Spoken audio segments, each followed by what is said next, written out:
Hello students and welcome back to your very own channel ज्ञानी Academy। मैं हूं नमन Agarwal and today we are starting a new chapter of your business communication। ये है आपका chapter number 2 जिसका नाम है features of effective business communication. इसके पहले ऑलरेडी अपन ने चैप्टर 1 जो है पढ़ के कवर कर लिया है, जहां पे अपन ने सीखा था कि एक बिजनेस कम्युनिकेशन मतलब क्या होता है, इफेक्टिव बिजनेस कम्युनिकेशन किसको बोलते हैं। ये उसी का आगे वाला कंटिन्यूएशन वाला टॉपिक है, कंटिन्यूएशन वाला चैप्टर है, जहां अपन देखने समझने वाले हैं कि एक इफेक्टिव बिजनेस कम्युनिकेशन के क्या सारे फीचर्स होते हैं, क्या कैरेक्टरिस्टिक्स होते हैं, 8 C's ऑफ कम्युनिकेशन क्या होते हैं। तो ये सारे जो टॉपिक्स है, ये सारी बातें हैं जो हम आज के इस लेक्चर में करने वाले हैं। ट्रस्ट में बहुत ज्यादा मजा आने वाला है और एक ही लेक्चर में आपका जो चैप्टर नंबर 2 है बिजनेस कम्युनिकेशन का, वो पूरा खत्म होने वाला है। तो चलो भाई देखो अब मैं क्या करता हूँ। ओके, सबसे पहले आते हैं इसके इंट्रोडक्शन पे और देखते हैं कि भैया इंट्रोडक्शन हमसे क्या कहना चाह रहा है। तो इंट्रोडक्शन बोल रहा है कि every business revolves around successful and effective business communication, be it non verbal, verbal, written, analog और डिजिटल। ठीक है, क्या बोल रहे हैं यहाँ पे कि हर कोई बिजनेस, चाहे वो बड़ा बिजनेस हो, चाहे छोटा बिजनेस हो, चाहे प्रॉफिट के लिए बिजनेस हो या नॉन प्रॉफिट के लिए बिजनेस हो,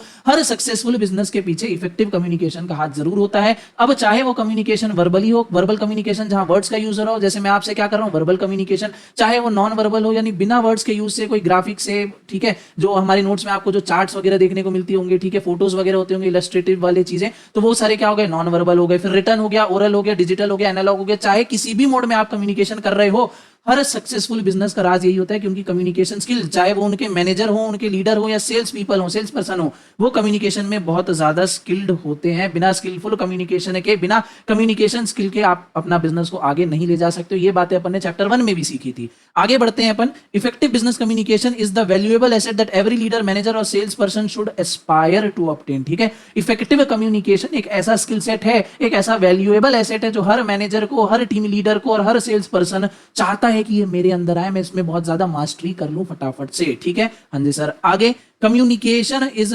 वाइटल इन बिजनेस। वाइटल यानी कम्युनिकेशन बहुत ही ज्यादा इंपॉर्टेंट है बिजनेस में। क्यों? क्योंकि कम्युनिकेशन के हेल्प से हम जो रिलेशनशिप है वो बिल्ड और मेंटेन कर सकते हैं। चैप्टर 1 में हमने पढ़ा था। डील्स जो है नेगोशिएट कर सकते हैं, सेलिंग, डिलीवरिंग, प्रेजेंटेशन कर सकते हैं, प्रॉब्लम सॉल्विंग, डिसीजन मेकिंग और बहुत सारे अलग अलग चीजें जो है हम कर सकते हैं अगर हम कम्युनिकेशन में बहुत बढ़िया है। क्लियर हो गया? हाँ जी sir.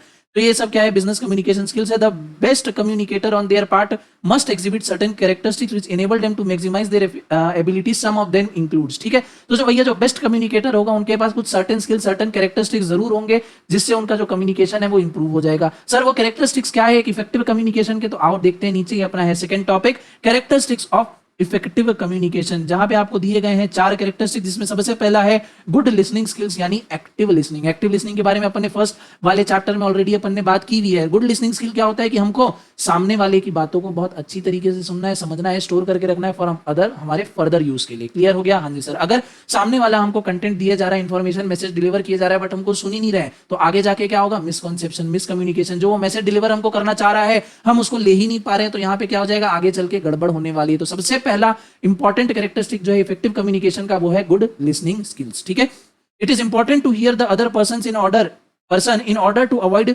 Premature evolution of verbal conflict. ठीक है, किसी भी तरीके का कॉन्फ्लिक्ट ना हो, इसलिए आपको सुनना बहुत ही ज्यादा इंपॉर्टेंट है, समझना बहुत ज्यादा इंपॉर्टेंट है कि सामने वाला क्या कहना चाह रहा है। वो समझ आएगी जब आप ओपन माइंड से, ठीक है, सामने वाले की बातों को सुनेंगे और आपके अंदर ये अंडरस्टैंडिंग होगी, आप ये एक्सेप्ट करने के लिए रेडी है कि आप भी किसी मैटर में गलत हो सकते हो। ठीक है, while communicating people must keep an open mind and accept that they could be wrong. ठीक है, hence it is essential to keep an open mind and learn from others. ठीक है, थर्ड है being attentive, बहुत ध्यान से, patiently आपको चीजों को सुनना है। अगर आप अटेंशन अपना नहीं दोगे तो गड़बड़ होने वाली है। ठीक है, जो हमारे चैनल का डिस्क्रिप्शन है, वीडियो का नहीं, चैनल का जो डिस्क्रिप्शन है, मैंने वहां पे देखना साफ शब्दों में लिख के रखा है। क्या लिख के रखा है वहां पे कि इस चैनल पे जो भी आपको मिल रहा है वो फ्री नहीं है, आपको आपका अटेंशन हमको पे करना है। Nothing on this channel is free, you have to pay attention. यानी अगर आप ध्यान से नहीं सुनोगे, अटेंशन नहीं दोगे जो मैं बातों को बोल रहा हूं, तो आपके लिए कोई भी मीनिंगफुल चीजें नहीं निकल के आने वाली है हमारे लेक्चर्स की। ठीक है, तो आपको बहुत ध्यान से सुनना होती है।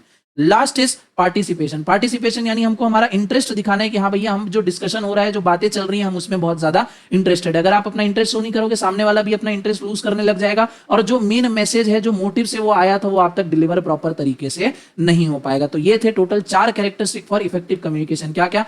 सुनना है बहुत अच्छी तरीके से, ध्यान से, खुले मन से सुनना है। ठीक है, ये मानते हुए कि भैया आपको भी सारी चीज का पूरा नॉलेज नहीं है, आप भी सामने वाले से कुछ ना कुछ चीजें सीख सकते हो। फिर बहुत ध्यान से सुनना है, मन लगा के पेशेंटली सुनना है और पार्टिसिपेट भी करना है, यानी अपना इंटरेस्ट दिखाना है, अपना फीडबैक देना है, उनको भी कुछ सजेशन आप दे सकते हो। क्लियर हो गया? हाँ जी sir. Effective communication is the key to successful working of an organization. Poor communication in an organization leads to less employee engagement, decreased productivity, and high employee turnover. In order to convey intended message to the parties concerned, business communication relies on 8 C's of communication. क्या बोल रहे हैं कि अगर आपका communication है बहुत बढ़िया, एकदम बढ़िया, तो क्या होगा, आपका ऑर्गेनाइजेशन उस हाइट तक पहुंच जाएगा जिस हाइट तक आप उसको ले जाना चाहते हो। बट अगर आपका कम्युनिकेशन प्रॉपर नहीं है तो क्या होगा, ऑर्गेनाइजेशन में गड़बड़ होगी, आपके जो इंप्लॉइज ऑर्गेनाइजेशन को छोड़ के जाएंगे, आपका बिजनेस का गोल कभी भी अचीव नहीं होगा। तो अब अगर हमको बिजनेस का गोल अचीव करना है तो हमको क्या करना चाहिए, जो 8 सीज हैं कम्युनिकेशन के, सिंपल 8 रूल है कम्युनिकेशन के, ये हमको फॉलो करना चाहिए। सर ये 8 सीज क्या है बिजनेस के, या 8 सीज क्या है कम्युनिकेशन के, ये रहे आपकी स्क्रीन के ऊपर।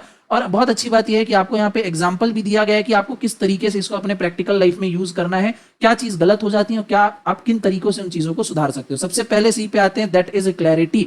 जो मैसेज है आपका वो बहुत ज्यादा क्लियर होना चाहिए। The message is understood accurately, ठीक है, जिस तरीके से आप बोल रहे हो सामने वाला भी उसी तरीके से उसको मीनिंग उसको समझ में आना चाहिए। अगर आप प्रॉपर तरीके से नहीं बोल रहे हो, आपका मैसेज, आपके वर्ड जो है वो क्लियर नहीं है, तो वहां पे मिसकम्युनिकेशन हो जाएगा। इसको और अच्छी तरीके से एग्जांपल से अपन समझते हैं।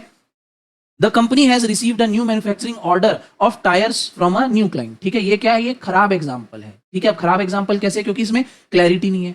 क्यों क्लैरिटी नहीं है इसमें, कि कंपनी को कितना ऑर्डर मिला है पता नहीं, कंपनी को किससे ऑर्डर मिला है पता नहीं, कंपनी को ऑर्डर कब डिलीवर करना है पता नहीं, ठीक है। तो इतने सारे यहाँ पे क्वेश्चन मार्क्स आ गए, क्यों, क्योंकि क्लैरिटी नहीं है। अब क्या होगा, इस सेंटेंस से आपको ये तो बेसिक आइडिया लग गया कि हाँ कंपनी को कुछ ना कुछ नया ऑर्डर मिला है, बट आप पूछोगे कि क्या ऑर्डर मिला है, किससे ऑर्डर मिला है, कब डिलीवर करना है, हमको ही क्यों ऑर्डर मिला है, ये सारी चीजें।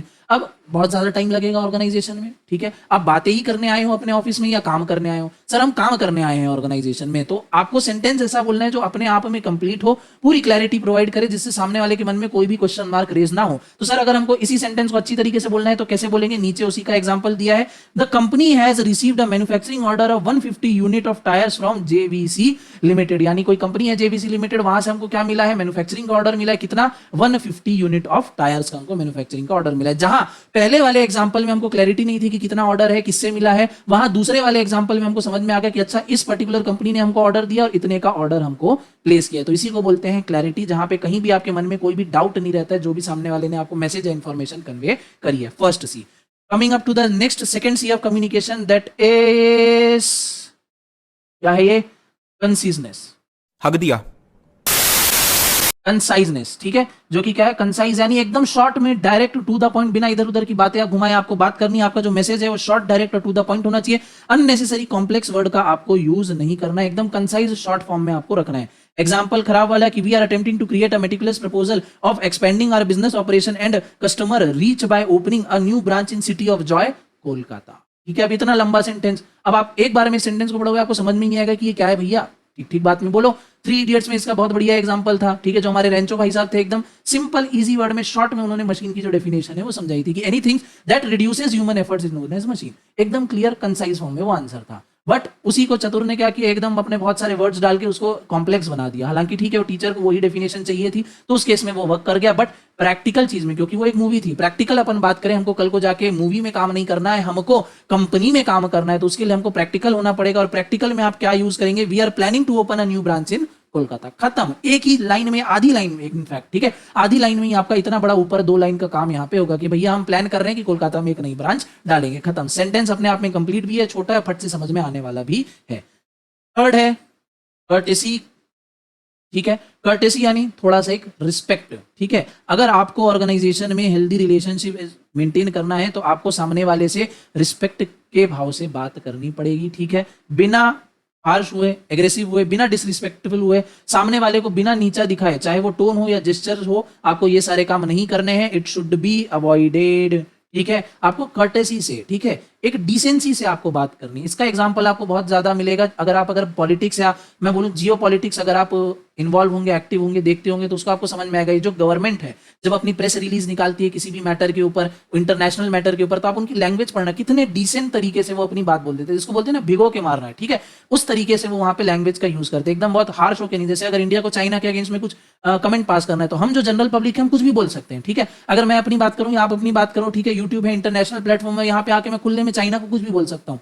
उससे कुछ भी फर्क नहीं पड़ने वाला। मैं इवन गालियां भी दूं, आपको पता भी होगा, अलग अलग टाइप के ट्रेंड्स भी चलते हैं सोशल मीडिया पे टाइम टू टाइम, तो वो क्या करती है, पब्लिक करती है, पब्लिक कुछ भी कर सकती है। बट जब बात आती है गवर्नमेंट की, तो उनको एक डिसेंसी, एक कर्टेसी उनको मेंटेन करनी होती है विद रिस्पेक्ट टू वर्ड्स जो वो यूज कर रहे हैं, ठीक है। मन में उनके भी रहता है। आपको क्या लगता है, जो गवर्नमेंट में लोग बैठे हैं उनको चाइना या पाकिस्तान के खिलाफ गुस्सा नहीं आता होगा? बहुत ज्यादा गुस्सा आता होगा, बट वो उतना एग्रेसिव तरीके से एक्ट नहीं करते हैं। क्यों? क्योंकि अगर वो बहुत ज्यादा एग्रेसिव हो जाएंगे तो बात बहुत ज्यादा आगे बढ़ जाएगी, जिसके बहुत गंदे रिपरकशंस हमको देखने को मिलेंगे। इसलिए वो डिसेंट लैंग्वेज में भिगो भिगो के मारते हैं और बहुत तरीके से बात करते हैं, ठीक है। अगर एक दो एग्जांपल आपको देखना है तो जो हमारे फॉरेन मिनिस्टर है, current foreign minister doctor S Jaishankar साहब, उनका आप कोई भी लेटेस्ट इंटरव्यू देखना और देखना वो क्या वर्ड यूज करें, किस तरीके की उनकी टोन होती है बात करने की, मतलब मजा आ जाएगा, फैन हो जाओगे आप उनके, ठीक है।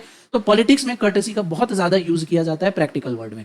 अब अपन आते हैं कि क्या बैड और क्या गुड एग्जांपल है इसका। Bad, I don't appreciate how your team ignores our request for collaboration with my team. The work we do is more vital as compared to yours. Talk to your team and ensure that they promptly collaborate with your team from now on. ठीक है, ये क्या है, इतना aggressive sentence है, कोई एकदम चिल्ला के बोल रहा है। अगर आपको कोई इस टाइप का सेंटेंस बोले कि क्या यार तुमको मेरी टीम के साथ काम नहीं करना है क्या, तुम्हारा काम ज्यादा इंपॉर्टेंट नहीं है मेरा है, तो जो भी तुम्हारा टीम लीडर है उसको बोलो मेरे साथ कांटेक्ट करे और हमारी टीम के साथ जल्द से जल्द काम करे। अगर कोई आपको इस तरीके से फोन पे सुनाएगा कंपनी में होने के बाद, ठीक है, बीइंग अ सीएम, अगर आपको कोई इस तरीके से बात करे, मन में सबसे पहले गुस्सा आएगा और आप अगर सोच भी रहे होगे कि काम करूं तो नहीं करोगे उसके साथ, ठीक है। 10 बहाने मार दोगे बट काम नहीं करोगे। उसी चीज को एक कर्टेसी से, रिस्पेक्टफुल तरीके से, डिसेंट वे में बोलने का क्या तरीका होगा, देखो। I understand that your team is busy and receives many requests to collaborate on other important matters. However, my team is working on a high priority and urgent project. I would greatly appreciate if you could ask your team to collaborate more readily with mine to move this project forward faster. Please let me know in case you need any. वही चीज इन्होंने बोला है but अलग तरीके से, ठीक है। पूरा चीजों का जो है मीनिंग, इनका कोर मीनिंग वही है, बट कितना अलग तरीके से, कितना पोलाइट वे में बोला गया कि भाई मैं समझता हूं अगर आप हमारे साथ कोलैबोरेट नहीं कर पा रहे हो, काम नहीं कर पा रहे हो, तो आपके पास भी काम होगा, आप भी बिजी पर्सन हो, बट प्लीज हम जो काम कर रहे हैं वो थोड़ा ज्यादा प्रायोरिटी में है, वो बहुत ज्यादा अर्जेंट है, इसमें आपको हमारी हेल्प जो है, हमको जो है आपकी हेल्प लगेगी, तो प्लीज आप अपनी टीम के साथ आइए और हमारे साथ मिलकर काम कीजिए। इतना बढ़िया पोलाइट तरीका है बोलने का। तो ये था हमारा third C, courtesy. Third C, courtesy. आते हैं अपने फोर्थ सी पे, दैट इज करेक्टनेस। फैक्चुअली आपकी बात बहुत ही ज्यादा करेक्ट होनी चाहिए, ठीक है। किसी भी तरीके की कोई भी एम्बिग्यूटी, वेगनेस वगैरह नहीं होनी चाहिए, कोई भी मिस्टेक, टाइपिंग एरर्स वगैरह नहीं होने चाहिए जिससे सामने वाले के मन में कोई भी डाउट क्रिएट हो जाए। एग्जांपल है इसका, these week expenses have increased by 7.5%। अब यहाँ पे गड़बड़ क्या है, एक तो दीज, फिर वीक, ये कौन सा वीक है, WEAK, ये बीमार वाला, कमजोरी वाला वीक है। वहीं इसका सही एग्जांपल, सही सेंटेंस क्या होगा, दिस वीक्स, ठीक है। वीक देखो, WEEK, वीक्स, ठीक है। इस हफ्ते जो हमारे एक्सपेंसेस हैं वो 7.5% से बढ़ गए हैं। तो पहले वाले सेंटेंस में क्या था, ग्रामेटिकली गलत था, स्पेलिंग वाइज गलत था। दूसरा वाला सेंटेंस ग्रामेटिकली और स्पेलिंग वाइज दोनों सही है, किसी भी तरीके का टाइपिंग एरर वहां पे नहीं है। तो ये था आपका 4C कि जो आपका सेंटेंस है वो प्रॉपर करेक्ट होना चाहिए, किसी भी तरीके की उसमें मिस्टेक नहीं होनी चाहिए, इसका आपको ध्यान रखना है। Fifth is completeness. आपका जो सेंटेंस है कंप्लीट होना चाहिए। इनकम्प्लीट मैसेज से हमेशा जो टाइम और एफर्ट्स है वो वेस्ट होते हैं, बर्बाद होते हैं, वेगनेस क्रिएट होती है, सामने वाले के मन में अगेन डाउट आता है और मिसकंसेप्शन होने के बहुत ज्यादा चांसेस जो हैं वो बढ़ जाते हैं। एग्जांपल इसका, there is a marketing department meeting tomorrow at 7 for discussing marketing strategies, ठीक है। अब क्या है, एट 7, अब एट 7 मतलब क्या, 7 बजे। अच्छा, कौन सा 7 बजे भाई, सुबह का 7 बजे कि शाम को 7 बजे, ठीक है। तो यहाँ पे क्या हो गया, सेंटेंस कंप्लीट नहीं, समझ में नहीं आ रहा कि किस बारे में मीटिंग है, क्या चीज यहाँ पे। और इसी का एक बढ़िया एग्जांपल, गुड एग्जांपल क्या है, there is a marketing development meeting tomorrow at 7 PM, PM यानी शाम को मीटिंग है, इन कॉन्फ्रेंस रूम नंबर 5, ठीक है। ऊपर वाले में अपने को ये भी नहीं पता था कि कितने बजे मीटिंग है और कहाँ पे मीटिंग है। नीचे क्या है, शाम को है मीटिंग और room number 5 for discussion of marketing strategies on our newly launched soap product, ठीक है। किस बारे में मीटिंग है ये भी अपने को ऊपर नहीं पता था, बट नीचे वाले सेंटेंस में हमको टाइम, प्लेस और डिस्कशन, ठीक है, किस टॉपिक के बारे में हमको डिस्कशन करना है, ये सारी चीजें क्लियर है। तो नीचे वाला सेंटेंस पूरा कंप्लीट है जबकि ऊपर वाला कंप्लीट नहीं है। बढ़ते हैं अपने नेक्स्ट सी की तरफ, जो कि क्या है, करेक्टनेस। जो आपका सेंटेंस है करेक्ट होना चाहिए, उसमें कोई भी वेगनेस नहीं होनी चाहिए, जेन्युइननेस होनी चाहिए। फॉर एग्जांपल क्या है यहाँ पे, manufacturing cost have increased, they need to be reduce. Good क्या है, manufacturing cost have increased by 25%, they need to be reduce at least by 10%। ऊपर वाला सेंटेंस कंप्लीट नहीं है, अगेन उसमें हमको पता नहीं है कि भैया कितना मैन्युफैक्चरिंग कॉस्ट बढ़ गया और कितना कम करना है, बट नीचे वाले में अपने को पता है कि भैया मैन्युफैक्चरिंग कॉस्ट हमारा 25% बढ़ गया है, जिसको हमको एटलीस्ट 10% से रिड्यूस करना है। ठीक है, समझ में आ गया? हाँ जी सर। नेक्स्ट सी की तरफ अपन बढ़ते हैं, that is a consideration. Consideration क्या है? Before communicating the sender should put itself in the place of receiver and try to understand the potential effect of the message transmitted। यानी जो सेंडर है उसको रिसीवर के शूज में अपने आप को रखना चाहिए और देखना चाहिए कि जो मैं वर्ड्स का यूज कर रहा हूं, जो सेंटेंस में बोल रहा हूं, सामने वाला उसको किस तरीके से ले सकता है, किस तरीके से उसको इंटरप्रीट कर सकता है। Word should use after a lot of consideration. बोलते हैं ना कि बोलने से पहले 10 बार सोचने चाहिए, क्यों 10 बार सोचना चाहिए, क्योंकि एक बार जो शब्द आपके मुंह से निकल गया उसको आप चाह के भी वापस नहीं ले सकते हो। जो टाइम बीत गया और जो मुंह से शब्द निकल गए उसको आप चाह के भी वापस नहीं ला सकते हो। इसलिए बोलने से पहले 10 बार सोचना चाहिए, टाइम को वेस्ट करने से पहले 10 बार सोचना चाहिए। ये क्या है? कंसिडरेशन। ध्यान दो, सोचो, कंसिडर करो कि क्या आप बोल रहे हो वो आपका बोलना नेसेसरी है, बोलना चाहिए, सही है या नहीं है। क्लियर है? हाँ जी सर। नेक्स्ट है बैड। इसका एग्जांपल क्या है भैया? The presentation made you looks awful, why can't you improve. अब ये क्या है? अगेन बहुत ज्यादा हार्श और एग्रेसिव सेंटेंस है कि क्या भैया तेरे को ढंग से प्रेजेंटेशन नहीं बनाने आ सकती क्या? ठीक काम किया कर, इंप्रूव नहीं कर सकता है क्या? इससे क्या हो रहा है? सामने वाला हर्ट होगा, बट ऑब्वियस सी बात है अब सामने वाले को हर्ट भी नहीं करना है बट अपना मैसेज पहुंचाना है, तो कैसे बोलेंगे? I noticed some mistakes in your presentation made by you, let us have a meeting to help you work on this. ऊपर वाले का भी मतलब वही था कि भैया आपका प्रेजेंटेशन गड़बड़ बना है, नीचे वाले का भी मतलब वही है कि आपका प्रेजेंटेशन गड़बड़ बना है। बट क्या है, नीचे वाले में कितने तरीके से स्टाइल से बोला गया कि देखो आपके प्रेजेंटेशन में मुझे कोई मिस्टेक लगी है। यहाँ पे बैठ के अपन बात करते हैं, मैं आपको बताता हूँ कि क्या क्या आपको कहाँ पे सुधार करना है। कितना पोलाइट वे, कितना तरीके वाला यहाँ पे सेंटेंस का यूज किया गया है। Next is coherence. कोहेरेंस मतलब should be relevant, logical and make sense. ठीक है, आपको ऐसा कोई भी सेंटेंस नहीं बोलना है जो इलॉजिकल है, फैक्चुअली रॉन्ग है और जिसका कोई भी सेंस नहीं बन रहा है। आपको हमेशा ऐसा सेंटेंस बोलना है जो भैया सेंस हो, उसमें लॉजिक हो और रिलेवेंट हो आपके काम से। Example, the due date for the project has been extended to next month. Gyani Limited wants to discuss some new issues with the product. They requested a meeting for this Saturday. इसी को तरीके से कैसे बोलेंगे? Gyani Limited wants to discuss some new issues with their product this Saturday. So the due date for project completion has been extended to next month to assess the new issues. क्या बोल रहा है कि भैया ज्ञानी limited को आपसे कुछ नए इश्यूज के बारे में डिस्कस करना है इस सैटरडे को, इसीलिए कुछ इश्यूज आ रहे हैं, उसी कारण जो डेडलाइन थी हमारी उसको एक्सटेंड कर दिया है 1 महीने से नए इश्यूज के कारण। ठीक है, तो कितनी प्रॉपर तरीके से रिलेवेंट लॉजिकल बात करते हुए अपन ने अपने सेंटेंस को यहाँ पे बोला है। ठीक है, तो विद दिस ये जो हमारा आज का जो चैप्टर था यहाँ पे खत्म हो गया। नीचे आपको दिख जाएगा ज्ञानीज वन लाइनर। ठीक है, सिंपल एकदम बहुत छोटा सा अपना चैप्टर था 1.5 पेज का, जिसके लिए आपके पास 4 ही वन लाइनर्स हैं रिवीजन करने के लिए। सारी चीजें इसमें जो है बहुत अच्छी तरीके से कवर है। नोट्स हमारे चाहिए आपको कहाँ पे मिलेंगे? हमारे टेलीग्राम चैनल में, जिसकी लिंक डिस्क्रिप्शन बॉक्स में आपको मिल जाएगी, या डायरेक्टली टेलीग्राम पे जाके आप सर्च कर सकते हैं ज्ञानी अकेडमी, हमारा चैनल आपको वहां मिल जाएगा। वहां पे आपके लिए पीडीएफ अपलोडेड होगी, वो भी बिल्कुल फ्री में। तो मेक श्योर कि आप चैनल को सब्सक्राइब कर लें, वीडियो को लाइक कर दें, अपने फ्रेंड्स के साथ शेयर कर लें और हमारा टेलीग्राम चैनल भी ज्वाइन करें। साथ ही साथ इंस्टाग्राम पे भी भैया हमको फॉलो करना ना भूलें। बहुत ही तगड़े तगड़े एकदम प्रोफेशनल, मोटिवेशनल, साइकोलॉजिकल पोस्ट हम टाइम टू टाइम डेली डालते रहते हैं वहां पे, तो मेक श्योर एक बार आप उसको भी चेकआउट जरूर करें। तो विद दिस आज की क्लास को मैं यहीं पे रैप अप करता हूं। एडिटर आउटरो लगाओ।